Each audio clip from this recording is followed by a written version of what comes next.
Bonjour à tous, j'ai le plaisir de vous accueillir et de vous remercier pour votre présence et pour certains pour votre assiduité à nos différentes manifestations. Goedemorgen allemaal, ik heet jullie van harte welkom en bedank jullie voor uw aanwezigheid en voor sommigen voor jullie trouwe deelname aan onze verschillende evenementen. Je reviendrai au début de l'après-midi sur nos nouveaux enjeux. Je vous souhaite une journée enrichissante dans le sens de la formation continue et aussi une journée de contact avec vos confrères et consoeurs, parce que je pense que ça sert aussi essentiellement à ça. Ik wens jullie een leerzame dag in het kader van permanente vorming en ook een dag waarop jullie contact kunnen leggen met jullie collega's. Je ne sais pas si vous l'avez vu, mais un folder vous attendait à l'entrée et est disponible également dans le fond de la salle. Il ne s'agit pas de n'importe quel document, mais bien d'un outil développé par nos confrères Jérôme Delforge et Michael Nicolaï en vue d'attirer le regard de différents acteurs sur notre profession. Il sera largement diffusé, notamment dans les écoles, afin de sensibiliser les jeunes. Je remercie les rédacteurs et vous invite tous à participer à cette distribution partout où il peut être utile.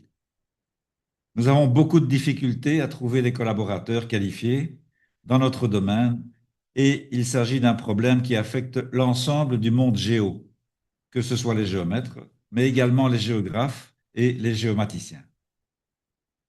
J'ai récemment assisté avec Jean-Yves Pirlot à une réunion de la société AM-FM GIS, je suppose que beaucoup d'entre vous la connaissent, qui travaille dans le même sens et organisera 3 nouvelles réunions pour élaborer un véritable plan de travail qui permettra de toucher un grand nombre de jeunes intéressés par ce vaste domaine.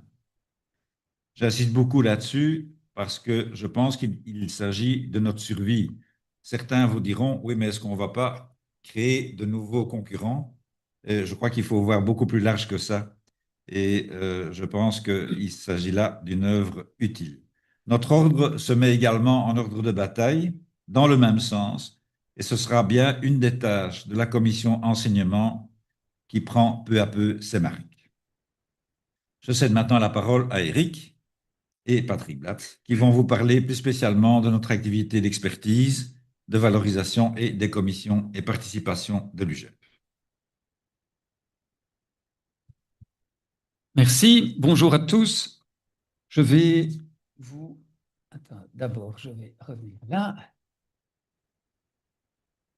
Voilà. Donc, je vais vous parler de la commission du marché immobilier. Vous allez sans doute entendre des choses que vous avez déjà entendues, mais je pense qu'il y a aussi des gens dans la salle qui vont apprendre certaines choses. Alors, d'abord, la CMI a 100 ans cette année, puisqu'elle a été créée en 1925. Puis elle s'est arrêtée pendant la Deuxième Guerre mondiale et a repris en 1967. Alors, le principe de la CMI, c'est d'avoir créé un coefficient ou un indice CMI qui, multiplié par un nombre de points, donne la valeur. Alors, quel est l'intérêt de faire ça?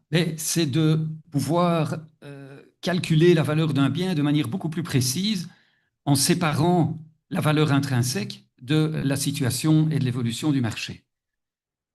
Donc, le principe, c'est de quantifier le bien sur base de points. Comment est-ce qu'on réalise ça? On donne des points au mètre carré de construction qui varient en fonction de la qualité de construction, mais on donne également des points aux équipements. C'est ce qui permet de vraiment affiner la valeur intrinsèque, donc le nombre de points.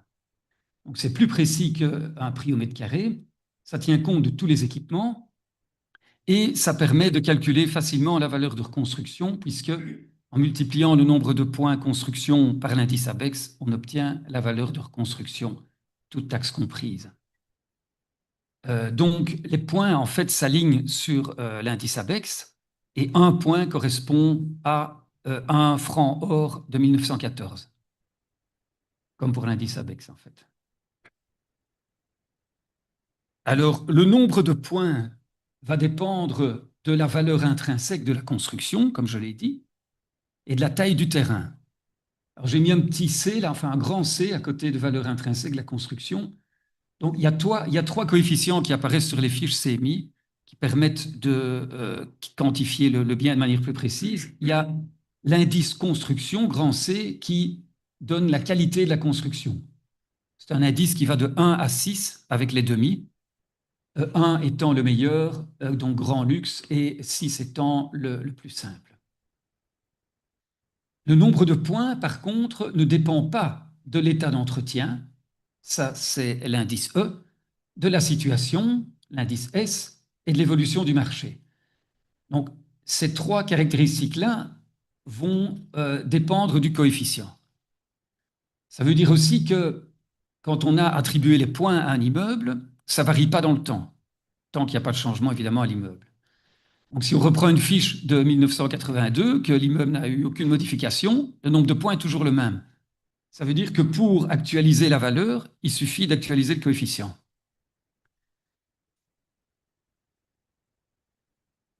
Alors, historiquement, comment est-ce qu'on partageait les points de comparaison? Eh bien, dans le temps, on faisait des fiches papier, comme celles que vous voyez là. Donc, c'était des petites fiches en un quart d'A4, avec un recto et un verso. Sur le recto, il y avait tous les calculs et les caractéristiques du bien, et sur le verso, un plan et une photo. Donc ça, vous voyez que c'est une fiche que j'ai faite en 1996. Donc ce bien s'est vendu 8 millions de francs belges à l'époque, avec un coefficient de 264. Actuellement, le coefficient moyen à Bruxelles est autour de 900. Donc on voit facilement l'évolution du marché. Alors on va un petit peu regarder ce qu'il y a sur cette fiche. Donc il y a évidemment l'adresse, l'année de construction, ici avant 1914, le type de bien, maison d'habitation, la date, la superficie du terrain, largeur de façade, l'immeuble était libre, le revenu cadastral là, qui est encore en francs belges, 101 000 francs belges, pardon, et puis les trois coefficients dont j'ai parlé tout à l'heure. Donc ici, on a un coefficient de situation de 2,5, ça veut dire une situation qui est meilleure que la moyenne. Construction aussi, 2,5, entretien 3, c'est un entretien moyen. Puis on a des petits commentaires sur la situation et le calcul des points. Donc ici, on a un bâtiment principal de 73 mètres carrés, on a mis 25 points aux caves, 70 au rez-de-chaussée, etc. Et puis le calcul des points des équipements sanitaires, du chauffage et des cuisines. Et donc on a un total de points ici de 24 000, de points construction, oui, de 24 655. On ajoute les points terrain, on a un total de points de 30 310. Et donc, si on divise les 8 millions par 30 310, on obtient le coefficient de 264. Quand on va faire une évaluation, on va faire l'inverse, on va calculer ces points, et puis on va essayer de trouver le coefficient pour arriver à la valeur. Donc, on voit que c'est une quantification beaucoup plus précise des caractéristiques du bien que simplement mettre des points au mètre carré. Alors, par la suite, ça a évolué. On a d'abord réalisé des fiches en Excel. Donc, c'est un tableau Excel que vous voyez là. C'est la même chose qu'avant, sauf que c'était fait informatiquement, que les calculs se faisaient tout seuls. Voilà, c'est exactement le même principe. On a ajouté quelques rubriques. Ici, on a une surface extramuros, c'est simplement l'addition de toutes les surfaces, et une surface pondérée, qui est pondérée sur base des points qu'on donne. On a également, évidemment, le PEB qui s'est ajouté entre-temps. Et voilà. Alors, quand je parlais des trois coefficients tout à l'heure, il y a notamment le coefficient de situation. Donc, ça quantifie la qualité de la situation, donc sur Bruxelles, pour les fiches de Bruxelles, pour l'ensemble de la région. Donc, ça varie de 1 à 6, comme je l'avais dit, 1 étant le meilleur. Et on a fait, il y a quelques années, un article pour la Libre Belgique dans lequel on a fait une carte de Bruxelles sur base des secteurs statistiques. C'est la carte que vous voyez là, avec pour chaque secteur statistique, donc une qualité de situation qui va de 1 étant la meilleure à 6 étant la plus mauvaise. Donc un secteur statistique, c'est normalement un quartier qui est homogène d'un point de vue, de tous les points de vue en fait, d'un point de vue, par exemple, revenu des habitants, etc. Et donc, il est normalement homogène aussi d'un point de vue bâti. Vous voyez ici ce que ça donnait. On voit bien que les mauvaises situations là du côté du canal et les meilleures situations dans le sud-est. Alors, Laurent Compagnon a utilisé cette carte pour la lier à Google Earth, ce qui a permis ce qui permet de faire une recherche par adresse. Donc, si on tape une adresse dans son programme, on peut directement voir dans quel secteur on est. Et donc, c'est très pratique quand on remplit des fiches à Bruxelles, on va voir là-dedans pour que tout le monde utilise la même base pour les coefficients de situation. Alors, par la suite, on a créé le programme en ligne, la base de données, qu'on appelle BDPC, donc base de données des points de comparaison, dans laquelle on a mis non seulement toutes les fiches CMI, mais également tous les points de comparaison qu'on obtenait d'une autre manière. Vous voyez ici un exemple de recherche que j'ai fait hier pour 1030. Donc, on a les immeubles qui sont classés ici, enfin les ventes qui sont classées par date décroissante. Ici, ce sont toutes des fiches, donc il y a à chaque fois la photo, et quand on clique sur l'immeuble, on obtient tout le détail. Il y a plus de 400 000 points de comparaison là-dedans. Ce ne sont pas évidemment toutes des fiches CMI, il y en a qui sont beaucoup moins précis, et il y en a qui sont anciens aussi, mais c'est quand même un outil très, très pratique et je dirais nécessaire actuellement pour pouvoir avoir des points de comparaison. Alors, comment la CMI a été créée? Le but, c'était de partager les points de comparaison. Donc, à l'époque où la CMI a été créée, déjà en 1925, les experts de l'UGEP qui faisaient des évaluations se sont dit, on a chacun dans notre coin nos résultats de vente, on va essayer de mettre tout ça ensemble. Ils ont créé la méthode et on se réunissait à l'époque, enfin en 1925, je ne sais pas, mais en tout cas dans les années 90, on se réunissait tous les 15 jours. On venait avec des copies de toutes les fiches, on les découpait et on échangeait les fiches directement pendant la réunion. C'était très pratique parce qu'on avait l'occasion de discuter entre nous, tiens, ce bien-là, ça s'est bien vendu, ou ça c'est parti pour rien, etc. On pouvait discuter directement des résultats, ce qui était très enrichissant. À l'époque, pour pouvoir recevoir les fiches et pour pouvoir participer à la commission, il fallait remplir des fiches. Donc ça a toujours été le principe d'un échange de points de comparaison entre des gens qui font des évaluations. Alors par la suite, quand on a créé les fiches Excel, on a fait une réunion seulement une fois par mois puisque les fiches s'échangeaient par email. Donc on n'avait malheureusement plus ces discussions. Les fiches s'échangeaient par email et pendant un certain moment, on a laissé un petit peu tout le monde venir à la CMI, même les gens qui ne remplissaient pas de fiches. Et puis quand on a créé la BDPC, l'UGEP a décidé de financer cette base de données qui a coûté très cher par les gens qui l'utilisent. Trouvait que ce n'était pas logique de faire payer des gens qui font que du mesurage une base de données qui a coûté plusieurs dizaines de milliers d'euros. Et donc, on a créé un système d'abonnement. Donc, pour pouvoir avoir accès à la BDPC, il faut payer un abonnement dont le coût est dégressif en fonction des points de comparaison qu'on rentre. Donc, actuellement, ça coûte 800 euros par mois maximum. 800 euros par an, pardon. Ça fait cher. 800 euros par an maximum, plus TVA, si on ne participe pas, donc si on ne donne aucun point de comparaison. Et le minimum est de 300 euros plus TVA. Alors, ça a été un petit peu dur à avaler pour les gens de la CMI, parce que non seulement ils travaillent, mais en plus, ils doivent payer. Mais bon, c'est comme ça. C'est un outil qui coûte cher et il faut le financer. Et donc, quand on rentre 30 fiches CMI complètes avec le calcul des points ou 300 points de comparaison plus simples, on a le prix minimum. Alors, les points de comparaison plus simples, c'est par exemple une liste qu'on reçoit des notaires ou de l'enregistrement si on fait une préalable. Alors, 300, ça paraît beaucoup, mais ça va relativement vite parce que quand on demande des points de comparaison, on a vite une liste de 50. Donc, si on fait ça 6 fois par an, on a nos 300 points. Ça permet évidemment d'alimenter cette base qui doit être alimentée en permanence. Alors, il y a beaucoup de confrères qui font des évaluations et qui ne donnent jamais de point de comparaison. C'est très dommage parce qu'on en a besoin évidemment. D'autant plus que ça leur permet d'avoir un tarif préférentiel. Alors, certains ne sont pas abonnés, hein. Chacun peut faire comme il veut, mais c'est clair que partager les points de comparaison, c'est vraiment la base de la commission.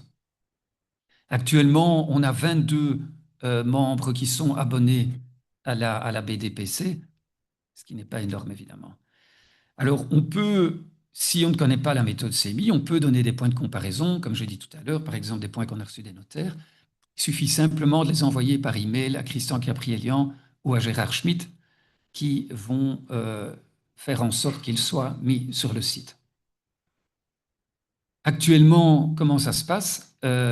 C'est mon fils qui encode les points de comparaison autres que ceux de la CMI. Il va plus pouvoir faire ça pendant très longtemps parce qu'il va plus être étudiant. Et donc, il va falloir trouver quelqu'un qui le fait. Et c'est pas évident si c'est pas quelqu'un du métier.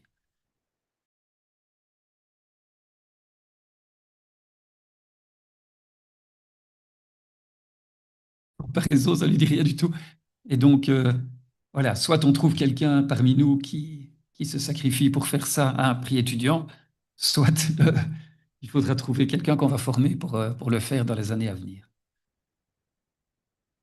Alors, qu'est-ce que je voulais encore dire?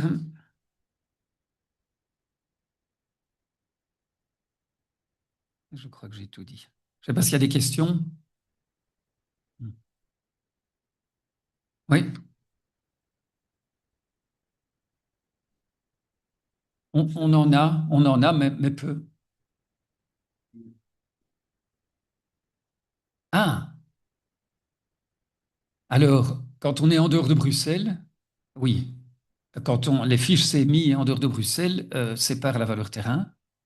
À Bruxelles, pour des raisons que je ne vais pas expliquer ici parce que c'est un peu compliqué, on a décidé de mettre un prix terrain de 570 euros par mètre carré et un coefficient de 750 pour diviser, pour arriver au point, afin d'avoir la même valeur terrain de base pour tout Bruxelles, pour pouvoir mieux comparer les points de comparaison à Bruxelles. Même si cette valeur terrain n'est pas juste, ça nous permet de comparer.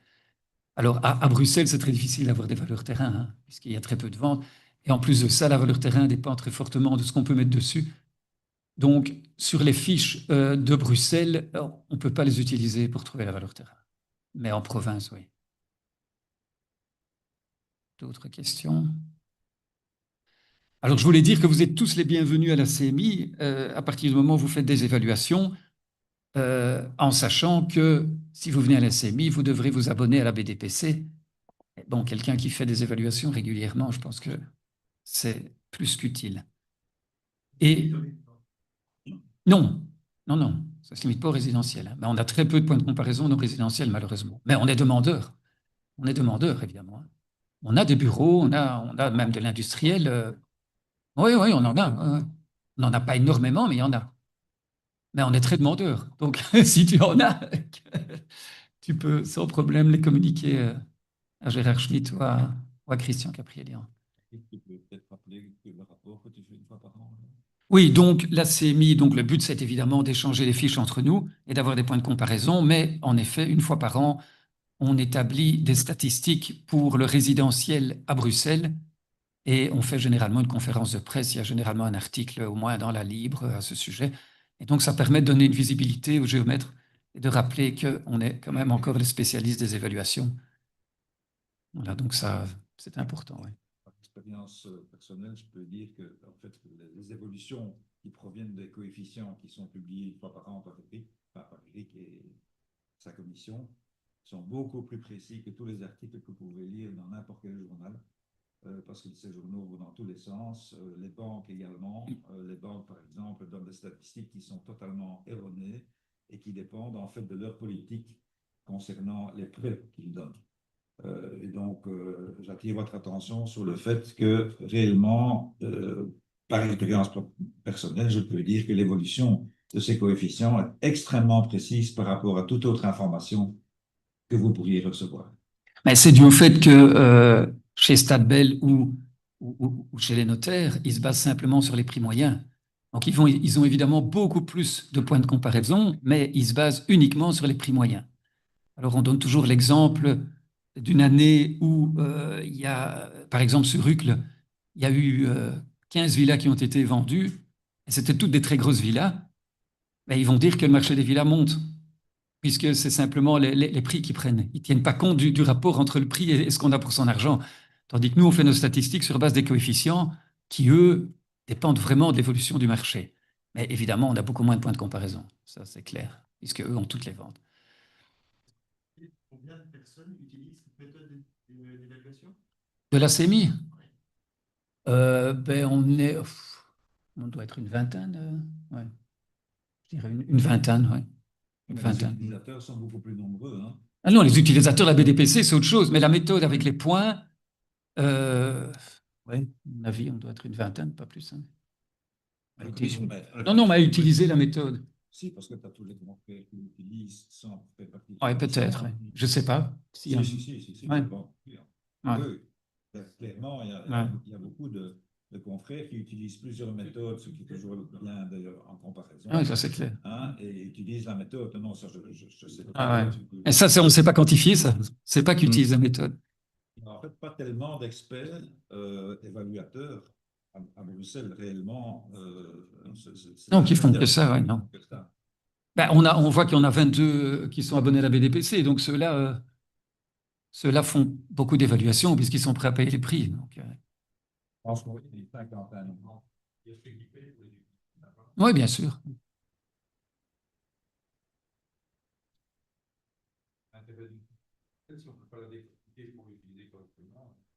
Oui, mais enfin, même si on ne sait pas la décortiquer, on a quand même toutes les surfaces.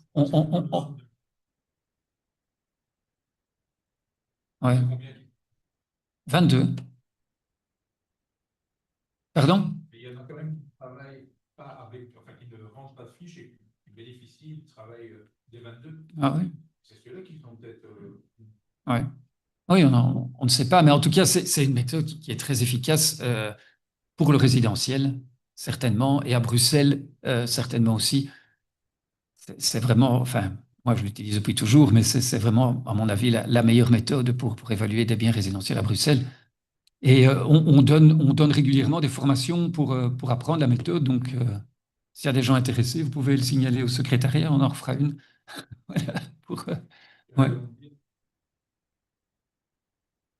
Des mêmes quartiers ou des mêmes communes. Et maintenant, en plus, avec ImoWeb qui permet d'avoir, en cliquant directement la valeur, c'est des trucs débiles. Ouais. Mais c'est très dangereux parce que les gens qui cherchent. Ah, je sais bien. Ils peuvent savoir combien de fois maintenant avant de payer l'expert. Ouais, ils vont voir. Je pense que je ne vais pas acheter les pages bien. Oui. Ça va quand même les influencer. Ils vont se dire, dans la rue, normalement, on a vendu. C'est clair. Et il n'y a aucune pondération. Et c'est ça notre rôle, hein, de leur expliquer ce que c'est le travail d'un expert par rapport à un truc statistique, quoi. C'est bien. Ouais. Ça va être récupéré par quelqu'un pour les utiliser, pour Ouais. harceler, pour essayer de se placer, pour escroquer, etc.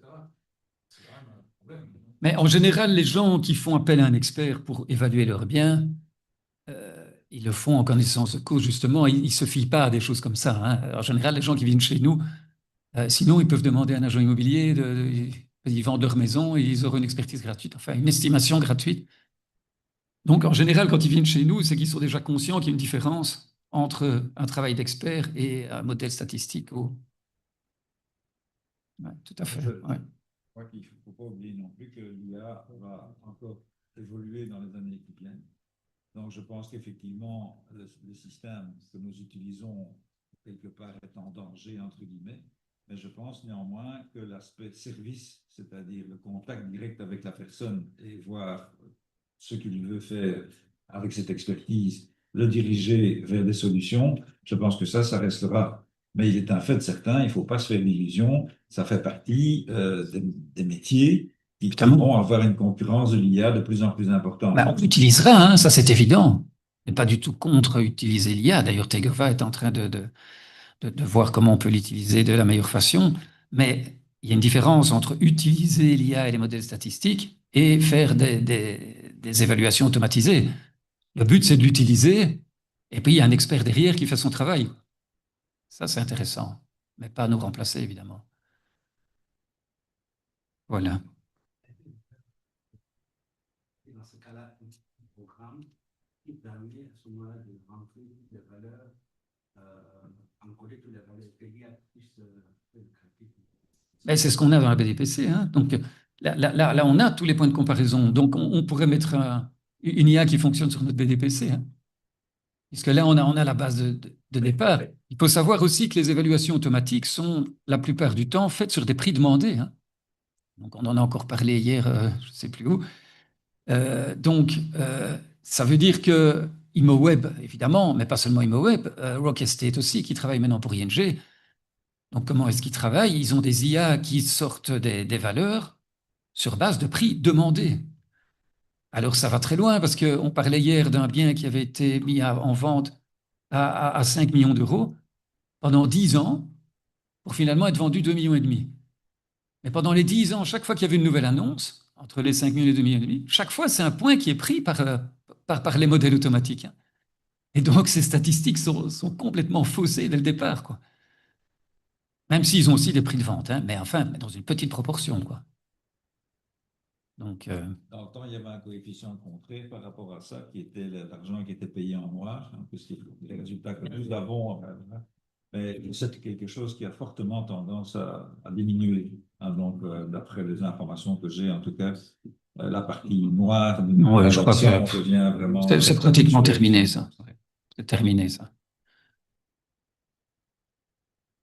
Voilà, est-ce qu'il y a encore d'autres questions? Est-ce qu'il y a encore d'autres questions? L'emploi serait bien quand on achète un bien avec des infrastructures. Parfois, le notaire peut faire diminuer la valeur du bien ou bien demander au vendeur une exclue commerciale qui permet à l'employé de pouvoir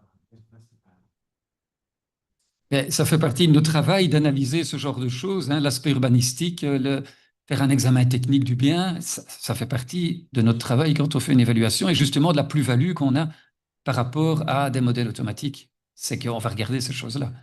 Alors maintenant, évidemment, il y a beaucoup moins de risques puisque les notaires font systématiquement les recherches urbanistiques. Mais bon, parfois, c'est trop tard. Hein. Compromis est signé et tout. Et donc, ça pose des problèmes. Voilà, s'il n'y a plus de questions, alors je vais essayer de la parole. On peut, oui, c'est bon. Ah oui, un pensionné, c'est bon.